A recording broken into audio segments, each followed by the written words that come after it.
More victories this week. Marriage has started in Kansas, and a judge has overturned a marriage ban in South Carolina, but couples still can't get married there yet. The lawyer who got DOMA overturned is now taking on Mississippi's marriage ban, and a few states are taking a closer look at overturning marriage bans at the ballot or in the legislature, just in case the Supreme Court doesn't come through for us. For the American Foundation for Equal Rights, I'm Matt Baum, and welcome to Marriage News Watch for November 17th, 2014. As of this recording, we're up to 33 states with the freedom to marry. That's 63% of the U.S. population, and that number might increase in the time between me recording this video and uploading it, so we might actually be up to 34 or 35 now. So which states are left that don't have marriage? It's mostly the Plains, the Midwest, and the Southeast. We don't have marriage yet in the Dakotas, Nebraska, and Montana. In the Sixth Circuit, a court just upheld marriage bans in Michigan, Ohio, Kentucky, and Tennessee. And down south, we're still waiting on Texas, Arkansas, Louisiana, Mississippi, Alabama, Georgia, and of course, Florida. But all of those states are moving quickly towards correcting that. And lately we've been gaining marriage in one or more states almost every single week. Last week marriage started in Kansas, and this week we'll probably get South Carolina.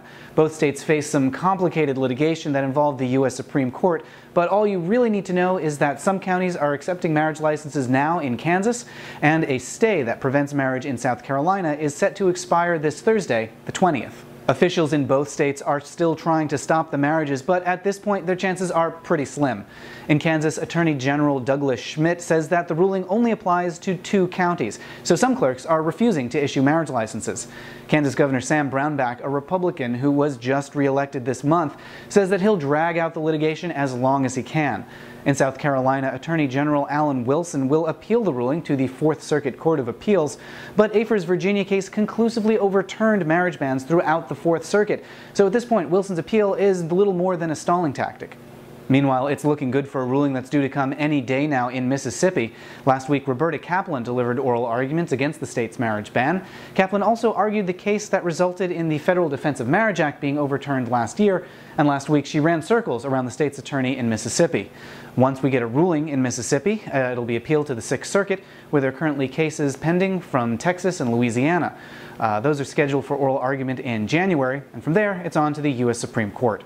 Texas is a particularly crucial state, as it has more lawsuits than any other right now. A new case filed last week brings the total to 10.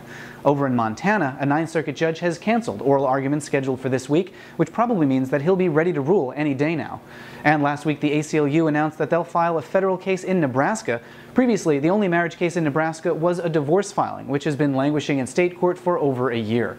So where is all this heading? At the end of the day, all of these cases depend on the U.S. Supreme Court, and there's no way to predict whether they'll take any case. And even if they do, there's no telling whether they'll issue a ruling that results in full national marriage equality. So just in case they don't, a few states are taking another look at overturning marriage bans through the legislature or at the ballot box.